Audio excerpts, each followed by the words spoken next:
शुक्र है भगवान का बच गया, उस कुत्ते ने तो मार ही दिया था।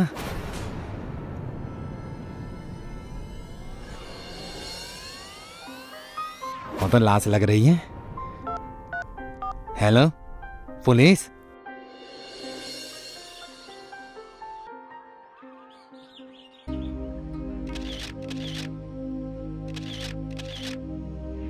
सर, लाश की सूचना देने वाले का नाम रघु है। बाइक का बैलेंस बिगड़ जाने से वो यहाँ आकर गिरा, तो उसने लाश को नोटिस किया और इमीडिएटली हमें इन्फॉर्म कर दिया। लड़की जीवन हॉस्टल की थी। मिस्ट्री, इस कंकाल का इस लड़की से कोई रिश्ता है या नहीं, यही एक क्वेश्चन है। एनीवेज, तुम इनकी फोटोज लेकर इन्हें जल्दी से फॉरेंसिक लैब भेजो, उसके बाद देखते हैं कि ये जीवन हॉस्टल की क्या कहानी है।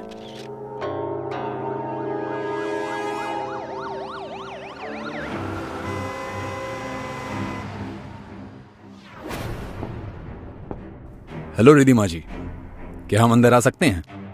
आप कौन? जी, मैं इंस्पेक्टर अभिमन्यु और ये है मेरी असिस्टेंट कामिनी। यहाँ आने की वजह? अंदर आकर बात करें? Yes yes please. आप ऐसे गीले? बाहर तो बारिश भी नहीं हो रही है। जी नहीं, तो बस ऐसे ही एक लड़की ने मजाक में पानी डाल दिया, तो यू नो ना, जवान लड़कियां बहुत ही चंचल स्वभाव की होती है। इसे पहचानती हैं आप? नंदिनी? ये तो नंदिनी की फोटो है। क्या हुआ इसे? ये मर चुकी है। इसकी लाश यहीं पास के तालाब से मिली है। इसके बारे में आप कुछ जानते हैं तो बता दीजिए। सॉरी इंस्पेक्टर, ये यहाँ हॉस्टल में रहती है और LBS कॉलेज से MBA कर रही थी। बस इतना ही जानती हूँ इसके बारे में। आप इसके इंस्टीट्यूट से जाकर पूछ सकते हैं।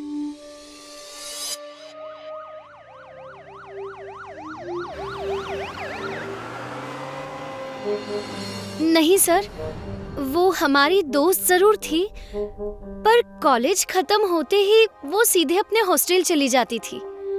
इससे ज्यादा हम कुछ नहीं जानते। ठीक है, कुछ पता चले तो हमें इस नंबर पर इन्फॉर्म कर देना। चलिए सर।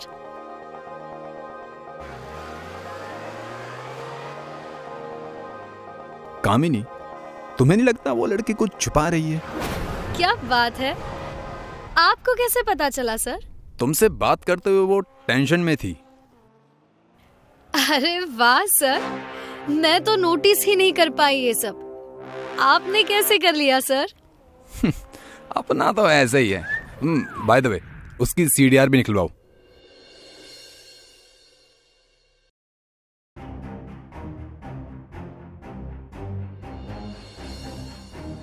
सर, नंदिनी के CDR में कुछ भी सस्पिशियस नहीं है। बस एक लड़के के कुछ फोन कॉल्स दूसरों से ज्यादा है। लड़के का नाम रोहन है, जिससे प्रिया की भी बातचीत होती रहती है। बुलाओ उसे। आई थिंक सर हम कुछ जल्दबाजी कर रहे हैं। बिना किसी ठोस सबूत के किसी भी जवान लड़के या लड़की पर शक करने से उन पर मेंटल प्रेशर क्रिएट हो सकता है सर। वो केस अनसोल्व रह गया तो हम पर प्रेशर क्रिएट हो सकता है। Getting my point? हेलो, क्या एक और लाश?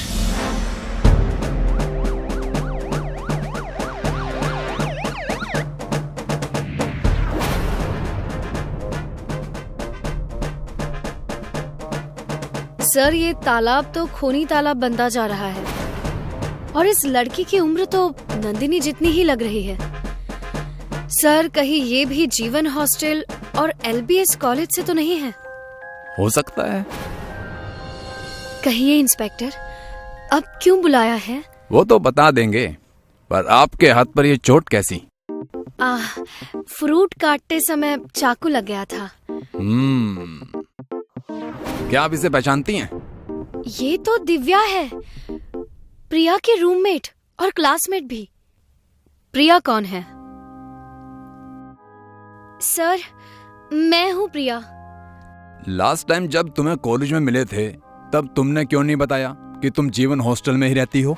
आपने पूछा नहीं तो मैंने बताया नहीं। अब पूछता हूँ, तुम्हारी दिव्या से किसी बात को लेकर झगड़ा या कोई उलझन या कोई दुश्मनी थी? सर, दुश्मनी का तो पता नहीं, लेकिन वो कल अपने बॉयफ्रेंड से मिलने गई थी। वो अच्छा लड़का नहीं है। वो कॉलेज की लड़कियों को फंसाकर उनसे पैसे ऐंठता है। आई थिंक उसी ने मारा होगा दिव्या को। तुम्हारी इस श्योरिटी की वजह? दिव्या से पहले नंदिनी उसकी गर्लफ्रेंड थी और उसने मुझे भी टारगेट किया था। रोहन नाम है ना उसका? जी sir. Address? Cross road, room number 5। Sir, मैंने कुछ नहीं किया। ये तय करना हमारा काम है रोहन जी। आप ये बताइए, कल रात कहाँ थे? दिव्या से मिलने गया था। उसे मारा क्यों? मैंने कहा ना सर, मैंने उसे नहीं मारा। मैं प्यार करता था। प्यार तो तुम नंदिनी से भी करते थे और प्रिया से करने की कोशिश भी कर रहे थे। पहले क्या था क्या नहीं मैं आपको एक्सप्लेन नहीं कर पाऊंगा सर। बस इतना कहूंगा कि मैंने दिव्या को नहीं मारा। मैंने खुद उसे उसके हॉस्टल के बाहर छोड़ा था। मुझे लगता है दिव्या को वार्डन ने मारा है। वार्डन? उसे लड़कियों में इंटरेस्ट है सर। वो हॉस्टल की लड़कियों को अपनी हवस का शिकार बनाने का मौका ढूंढती रहती है। लड़कियों को फंसाने के लिए ही उसने अपने हॉस्टल का रेंट बाकियों से आधा रखा है। दिव्या उससे बहुत परेशान थी, लेकिन सस्ता होटल होने की वजह से कोई भी लड़की वहां से निकल नहीं पा रही थी। सर, आई थिंक रोहन सच बोल रहा है। कुछ तो गड़बड़ है सर।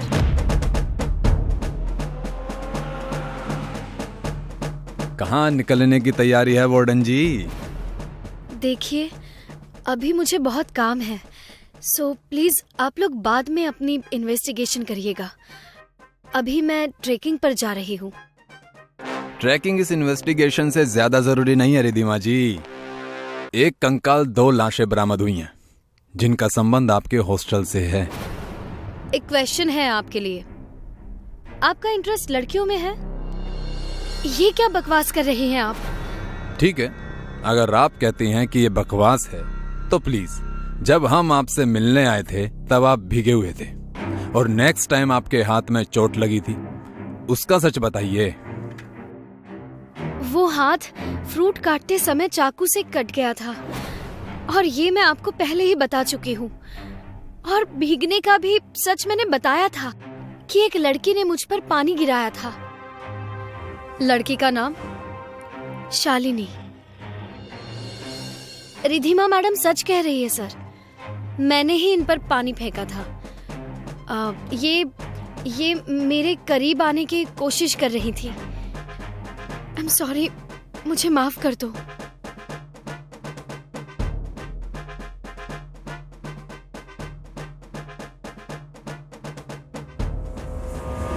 सर, कंकाल के रिपोर्ट्स आ गए हैं सर। उसका डीएनए कॉलेज से मिसिंग लड़की काजल के पेरेंट्स से मैच हो गया है और अकॉर्डिंग टू रिपोर्ट्स काजल भी जीवन हॉस्टल में ही रहती थी। मुझे काजल की पूरी डिटेल्स चाहिए।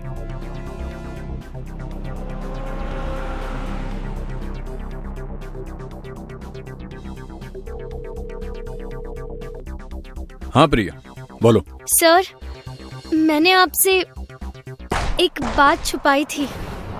नंदिनी और दिव्या के मिसिंग होने से पहले उन दोनों को किसी का फोन कॉल आया था जो उन्हें एग्जाम पेपर्स देने का प्रॉमिस कर रहा था। उसी का फोन मुझे भी आ रहा है सर। कुछ समझ में नहीं आ रहा, मैं क्या करूं? बात करो उससे। अगर मिलने के लिए कहे तो हाँ कह देना, बाकी हम देख लेंगे। हेलो जी, चाहिए? जी कहाँ? जी सर, वो मुझे रात 10 बजे कॉलेज के पीछे वाली पहाड़ी पर बुला रहा है। तुम घबराना नहीं, हम तुम्हारे पीछे ही रहेंगे।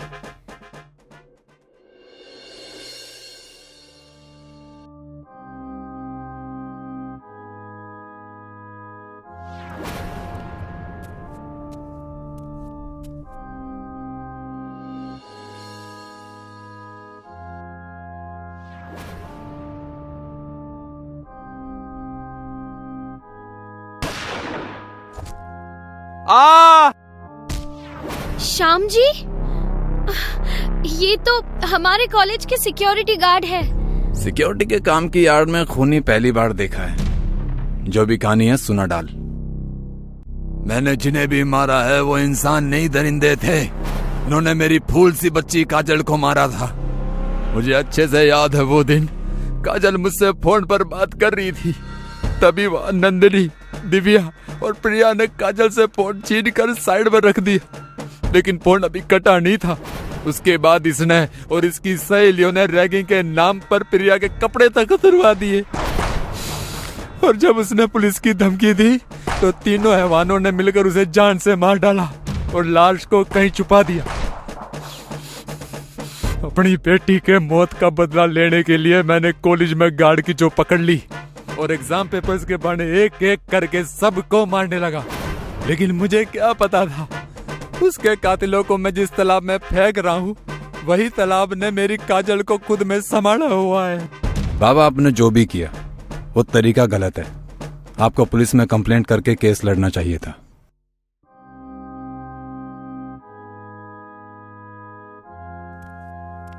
किसी से भी होशियारी करना, पर कामिनी से मत करना।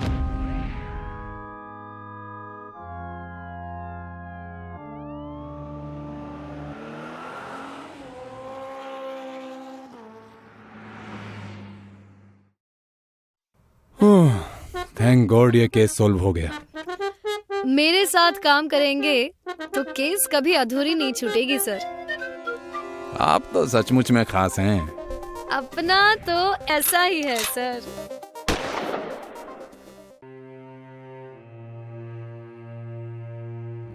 काश तुम मेरे साथ होते बेटा, बहुत याद आती है तुम्हारी।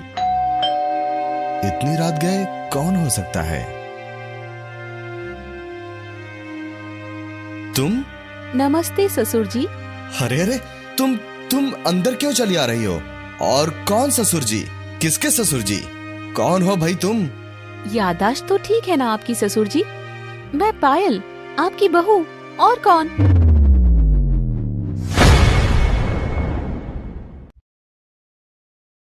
इंस्पेक्टर, ये लड़की झूठ बोल रही है। ये मेरी बहू पायल नहीं है।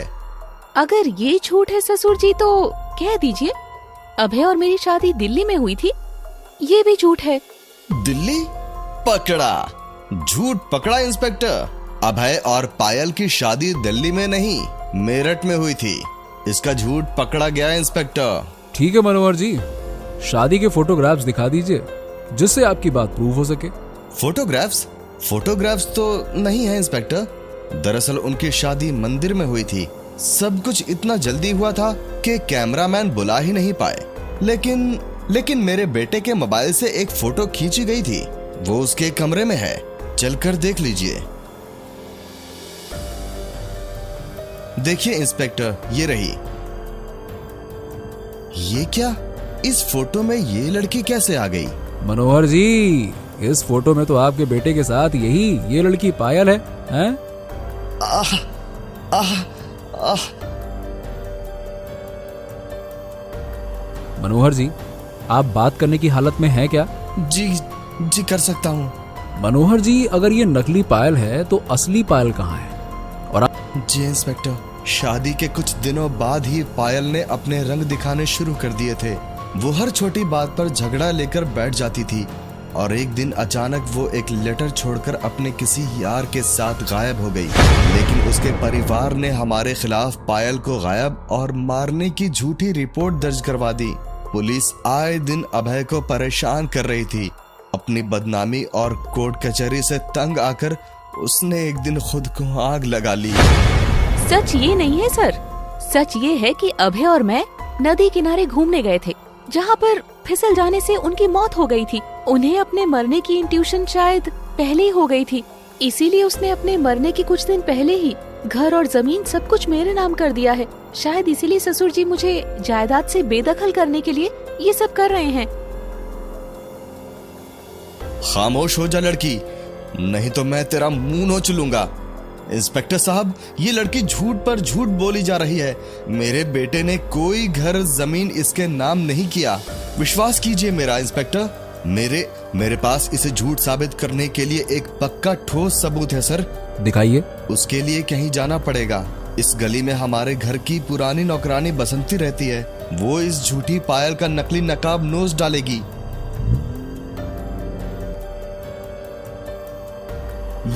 यहाँ तो ताला है। हमें भी दिख रहा है। रुको रुको रुको। जी साहब, ये बताओ इस घर में जो लेडी रहती है बसंती, कहाँ मिलेगी वो? किसी ने आपको गलत बता दिया है साहब। अरे इस घर में तो क्या, इस पूरे गांव में बसंती नाम की कोई महिला नहीं रहती। चलिए मैं चलता हूँ साहब, राम राम। सर ये आदमी झूठ बोल रहा है सर। मैं खुद 2 बार उसे यहाँ छोड़ चुका हूँ। आपका भी कमाल है मनोहर जी। पायल झूठ बोल रही है, यहाँ रहने वाले लोग झूठ बोल रहे हैं। अरे मुझे तो लगता है कि 1-2 घंटे में आप हमें भी झूठा बोलने वाले हैं। ये किसका फोन है भाई? हाँ हेलो, क्या? ठीक है, जल्दी से अभी फोटो सेंड करो मुझे। तो मनोहर जी, बात ऐसी है कि शहर से बाहर जंगल में एक महिला की लाश मिली है। ये देखिए, आप इसे पहचानते हैं क्या? हाँ, ये तो बसंती है। किसने मारा इसे? अब ये तो जांच के बाद ही पता चलेगा कि बसंती का कातिल कौन है। सर, अगर बसंती यहीं रहती थी तो वो आदमी झूठ क्यों बोल गया कि यहाँ कोई बसंती नहीं रहती? वो जरूर क्रिमिनल्स का आदमी होगा। ये मामला जितना छोटा लग रहा था उतना है नहीं कामिनी जी। कुछ तो बड़ा चल रहा है। तो सर, मैं उस साइकिल वाले को पकड़ूं? कामिनी जी, वो परिंदा साइकिल पर था, जाने किस गली में मुड़ा होगा। अरे उसे पकड़ना मुश्किल है, आप छोड़िए उसे। चलिए पुलिस स्टेशन चलते हैं, वहां सोचते हैं कि आगे क्या करना है।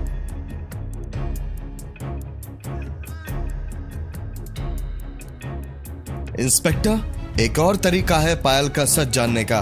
पायल रॉयल कंपनी में जॉब करती थी। मैं उसके मैनेजर जगन को कॉल करता हूँ, वो बता देगा कि ये पायल नकली है। 1 मिनट सर। जगन बेटा, मेरे बगल में जो लड़की खड़ी है, इसे पहचानते हो? ये आपकी बहू पायल है सर, और हमारी कंपनी की बेस्ट एम्प्लॉई है। क्यों, क्या हुआ? कोई नया खेल खेला जा रहा है क्या?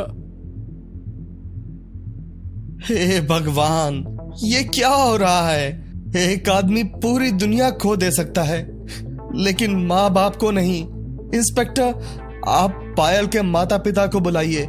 उनके आते ही दूध का दूध, पानी का पानी हो जाएगा।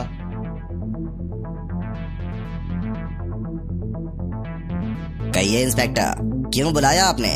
अरे पायल बेटा, समधी जी, आप दोनों यहाँ क्या कर रहे हैं? श्याम जी, ये क्या कह रहे हैं आप? मैं आपका समधी हूँ, ठीक है, पर ये आपकी बेटी पायल कैसे हुई?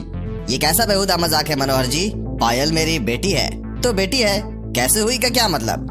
ओह गॉड, नहीं नहीं नहीं, मैं पागल हो जाऊंगा। पता नहीं श्याम जी झूठ क्यों बोल रहे हैं, मैं समझ नहीं पा रहा हूँ। तो बात ऐसी है मनोहर जी कि आपने जितने भी लोगों को सामने लाया है, उन सभी ने इन्हें ही पायल बताया है। अब आप भी मान जाइए कि यही पायल है, और आप अपनी बहू के साथ खुशी से चैन से रहिए। क्या दिक्कत है? 1 मिनट इंस्पेक्टर, मेरे पास एक और सबूत है। सुन लड़की, अगर तू सच में मेरे बेटे की पत्नी है तो मेरे बेटे के शरीर की कोई निशानी बता। अभय के दाहिनी जांघ पर एक बड़ा तिल था। उसके बाएं पैर के घुटने पर बचपन से ही रेड मार्क था। उसकी छाती पर एक कट का निशान था जो ब्लेड से खेलते हुए लग गया था। इतना काफी है या और कुछ भी बताऊं ससुर जी? मनोहर जी, इन्होंने जो कहा वो सही कहा? सही कहा, पर मैं अभी भी कहूंगा कि ये लड़की मेरी बहू पायल नहीं है। मनोहर जी, आपके पास और कोई ठोस सबूत है जिससे साबित हो सके कि ये असली पायल नहीं है?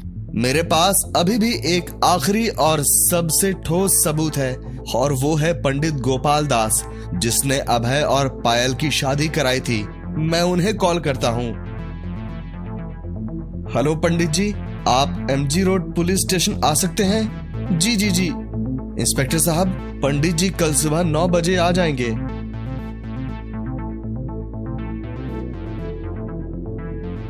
जी नहीं, ये वो पायल नहीं है जिससे इनके बेटे अभय की शादी हुई थी। वो तो कोई और थी। देखा इंस्पेक्टर, आपने सुना, ये मेरी बहू पायल नहीं है। अब तो आपको यकीन हो गया ना? जी हाँ, बिल्कुल बिल्कुल मनोहर जी, मुझे आप पर पूरा यकीन है कि ये लड़की जो आपको बेवकूफ बना रही है, ये आपकी बहू पायल नहीं है। लेकिन बेटा, ये आपका बेटा अभय जरूर है। क्यों?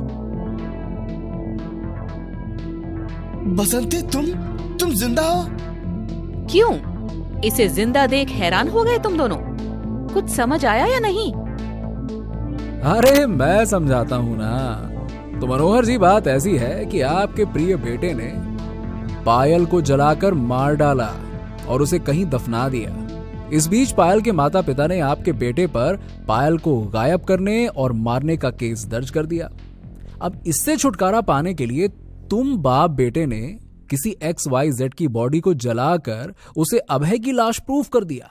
अब इससे कोर्ट केस तो बंद हो गया, लेकिन भगवान की अदालत में जो केस एक बार खुल जाता है ना, वो बंद नहीं होता। तो जिस जगह पायल की लाश को तुम्हारे बेटे ने दफनाया था, उसे एक डॉगी ने खोद कर बाहर निकाल लिया और उसके बाद श्याम जी और अनीता जी ने आपके बेटे को कानपुर मार्केट में देख लिया और मुझे खबर कर दिया। बस, जिसके बाद मैंने भी एक नाटक का जाल तैयार किया और तुम दोनों बाप बेटों को उसमें फंसा लिया। तो मनोहर जी, ये पायल नहीं बल्कि लाल चौक थाने की इंस्पेक्टर रागिनी सिंह है, जो ड्रामा कंपनी में भी काम करती हैं और आज इनका ड्रामा यहाँ काम आया। Well done Ragini, well done. Thank you. आपने मुजरिम को पकड़ने के लिए हमारी बहुत अच्छी मदद की है। Well done, very good. ये तो मेरा फर्ज था सर। इंस्पेक्टर साहब, इन दोनों बाप बेटे को छोड़िएगा मत। आप टेंशन मत लीजिए, ये आदमी नहीं बचेगा, मेरा वादा है आपसे। जितनी बेरहमी से तूने पायल को मारा था ना, अब उतनी ही बेरहमी से मैं तुझे सजा दिलवाऊंगा। इंस्पेक्टर साहब, मेरी बेटी के कातिल को पकड़ने के लिए आपका बहुत बहुत धन्यवाद। आज हमारे साथ इंसाफ हुआ है। श्याम जी, इंसाफ तो भगवान करता है, हम सब तो एक जरिया है बस, और क्या। एक न एक दिन बुराई का अंत जरूर होता है, उसे सजा जरूर मिलती। पापा, आपके अकाउंट्स में 2 लाख रुपए कम है। आपने किसी को दिए हैं क्या? ऐसा कैसे हो सकता है? मैंने तो कोई अमाउंट ट्रांसफर ही नहीं किया। अरे मैंने पूरे PF के पैसे निकिता की शादी के लिए रखे थे बेटा। अरे अब क्या होगा? ऐसा कैसे हो सकता है? आपने यदि किसी को दिए नहीं है तो पैसे कहाँ गए? कहीं हमारे साथ कोई फ्रॉड तो नहीं हो गया? मैं अभी बैंक जाकर पता लगाता हूँ। मैनेजर साहब, मैं सच कह रहा हूँ, आप मेरा यकीन कीजिए। हमने किसी को भी 2 लाख रुपए नहीं दिए हैं, फिर भी हमारे अकाउंट से पैसे कैसे चले गए? सर, आप परेशान मत होइए, मैं अभी आपका अकाउंट चेक करवाता हूँ, सारी बातें पता चल जाएंगी। आइए बैठिए। बैंक मैनेजर अपने लैपटॉप पर अकाउंट नंबर डालकर डिटेल चेक करने लगा। कुछ देर वो ध्यान से लैपटॉप पर देखता है, फिर लैपटॉप ऋतिक की ओर घुमाकर बोला, सर देखिए, आपने 4 बार में 2 लाख रुपए ऑनलाइन ट्रांसफर किए। पहले 35,000, फिर 55,000, फिर एक बार 45,000 और फिर ये देखिए आखिरी में 65,000 रुपए। ये देखिए पूरी डिटेल, डेट और टाइम दोनों ही मेंशन है। मैनेजर के लैपटॉप में पूरी डिटेल देखकर ऋतिक का सर घूम गया। आहा, मैं क्या, आपकी बात सही है, मगर मेरे पापा का अकाउंट किसी भी मोबाइल नंबर से लिंक ही नहीं है, तो ऑनलाइन पेमेंट हो कैसे गई? ऐसा कैसे हो सकता है? इस अकाउंट में तो मोबाइल नंबर लिंक है सर, ये रहा। मैनेजर के कहने पर ऋतिक ने मोबाइल नंबर देखा तो हैरानी से बोला, सर ये नंबर किसका है? मुझे नहीं पता। वैसे ये नंबर हमारे अकाउंट से कैसे लिंक हुआ?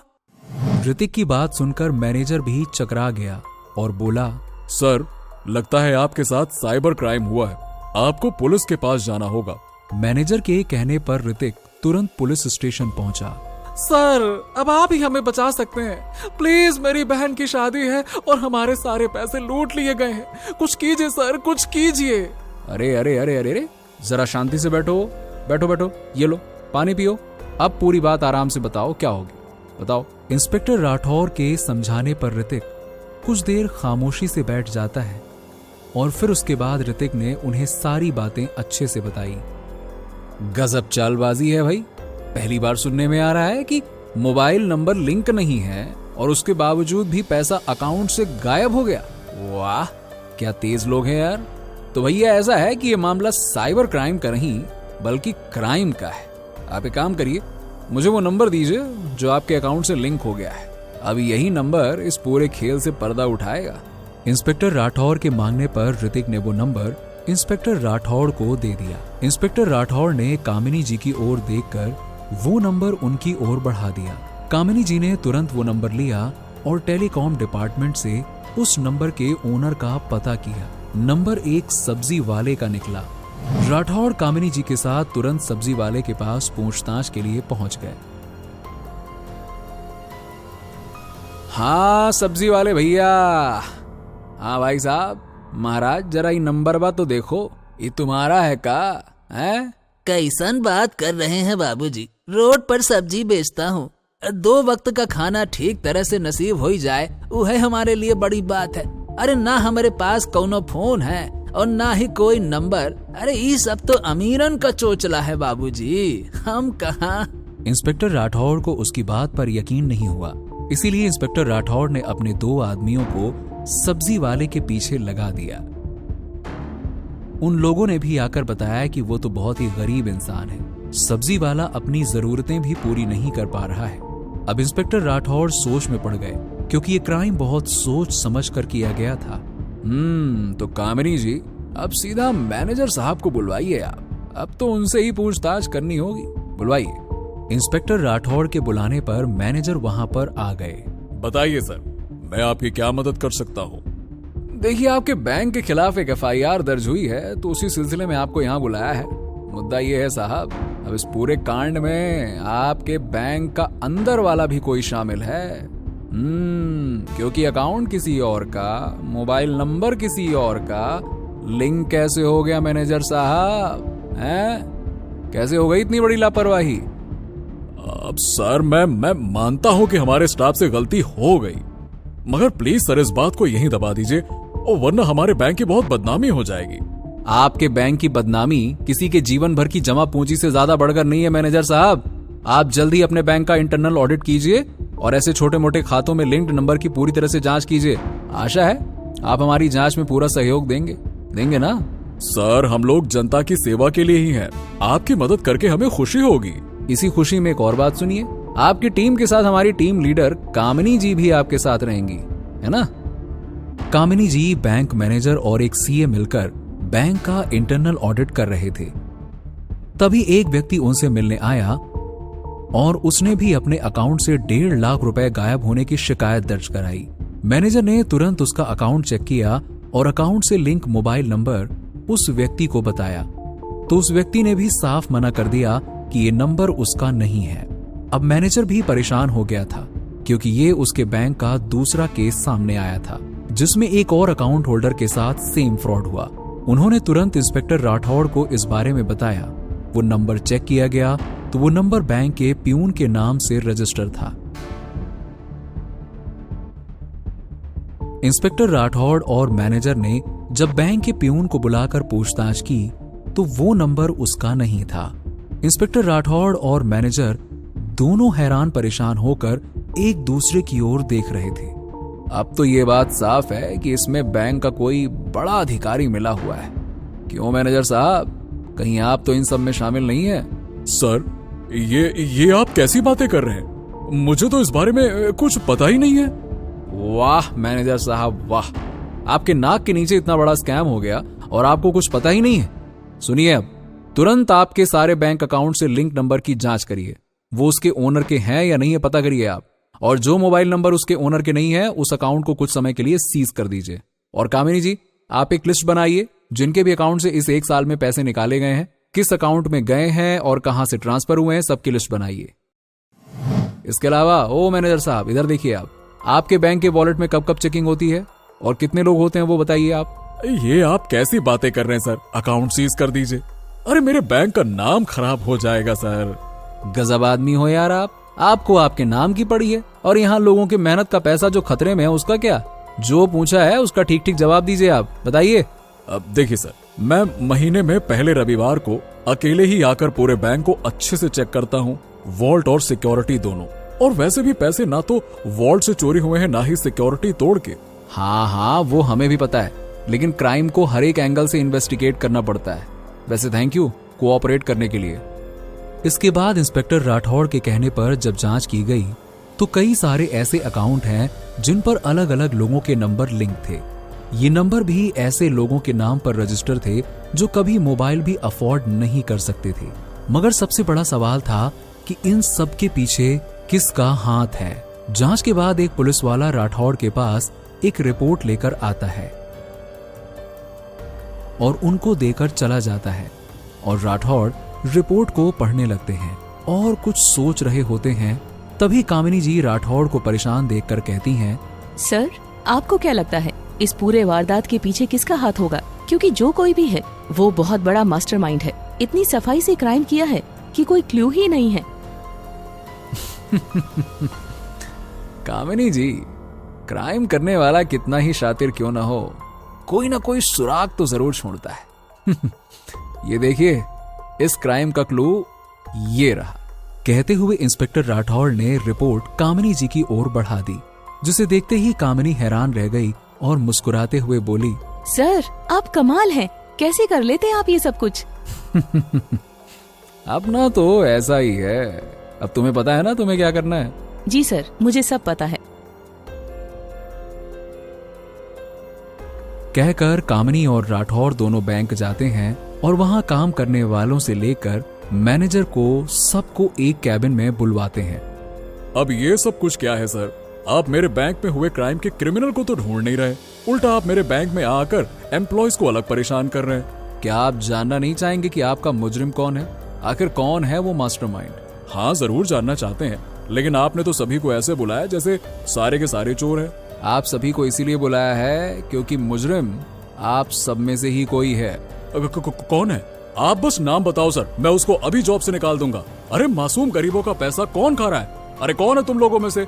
बताओ, आप बस नाम बताओ सर, मैं उसको अभी जॉब से निकालता हूँ। इसकी हिम्मत कैसे हुई? आहा, मैनेजर साहब शांत हो जाइए, आप उसको जॉब से निकाल ही नहीं सकते हैं। अरे निकाल सकता हूँ, आप बस एक बार नाम तो बताओ सर उसका। हम आपको उसकी फोटो दिखा देते हैं, फिर आप ही बताना हमें उसके साथ क्या करना चाहिए। हाँ, दिखाओ आप। कामिनी एक फोटो फ्रेम लेकर आती है और मैनेजर को दिखाती है और उसको देख मैनेजर गुस्से में उस फ्रेम को फेंक देता है और कहता है, ये सब क्या है? आप लोग मुझे क्यों फंसा रहे हैं? असल में कामिनी एक शीशा लेकर आई थी जिसमें मैनेजर खुद को देखकर भड़क जाता है। अब मैनेजर साहब, आप खुद से बताएंगे कि आपने कितने लोगों का पैसा अपने अकाउंट में ट्रांसफर किया है या फिर मैं आपको बताऊं? आप क्या कह रहे हैं? मुझे कुछ समझ नहीं आ रहा है। चलिए मैं समझा देता हूँ, दिक्कत क्या है। क्राइम करते वक्त मुजरिम खुद को कितना भी इंटेलिजेंट क्यों ना समझ ले, लेकिन कोई ना कोई गलती जरूर करता है। और आपने तो क्या ही कहना है, 2 बड़ी गलती कर दी। सबसे पहले आपने क्राइम के लिए बैंक के छोटे छोटे ग्राहकों की लिस्ट बनाई जो बैंक में पैसा सेविंग के लिए रखते हैं, साल 6 महीने में एक बार अपने बैंक अकाउंट में पैसे जमा करवाते हैं या निकालते हैं। उन ग्राहकों के अकाउंट को आपने गरीब लोगों के आधार कार्ड के जरिए कई जाली सिम बनवा ली और उन नंबरों को अपने बैंक अकाउंट से जोड़ दिया और फिर उन सिम के जरिए पैसा विड्रॉ किया। मैंने ऐसा कुछ नहीं किया जो आप बता रहे हो। मैं सिर्फ बता नहीं रहा हूँ, साबित कर सकता हूँ। चलो बताता हूँ मैं आपको। अब पहली बात तो ये कि आपने कहा कि हर महीने के पहली संडे आप बैंक आकर सिक्योरिटी और वॉल्ट चेक करते हो, है ना? हाँ, तो इसमें मैं कैसे मुजरिम हुआ? अरे आगे भी तो सुनो मैनेजर साहब, तुम ये रिपोर्ट देखो जहां साफ साफ दिख रहा है कि लोगों के साथ फ्रॉड हर महीने के पहले संडे को ही हुआ है। और चलो मान लिया कि ये एक कोइंसिडेंस हो सकता है, लेकिन जिस सर्वर से पैसा एक अकाउंट से दूसरे अकाउंट में ट्रांसफर किया गया वो तो आपके बैंक का सर्वर निकला। और संडे वाले दिन जिस दिन आप बैंक आए उस दिन तो कोई और बैंक आया ही नहीं होगा, तो आपके अलावा सर्वर और कौन इस्तेमाल करेगा? और दूसरी गलती ये कि आपने जो पेमेंट गरीबों के अकाउंट से चोरी की, वो आपने क्या दिमाग लगाया, अपने ही दूसरे अकाउंट में ट्रांसफर कर लिया, और उसकी डिटेल्स भी इसी रिपोर्ट में है। वाह, गजब दिमाग लगाया। मेरा काम अच्छा खासा चल रहा था, अगर तुम इस मामले में नहीं आते तो। जितनी सफाई से आपने क्राइम किया था, उसे देखकर लगा नहीं था कि आप इतनी आसानी से पकड़ में आओगे, मगर आपकी एक गलती ने आपको फंसा दिया मैनेजर साहब, हैं?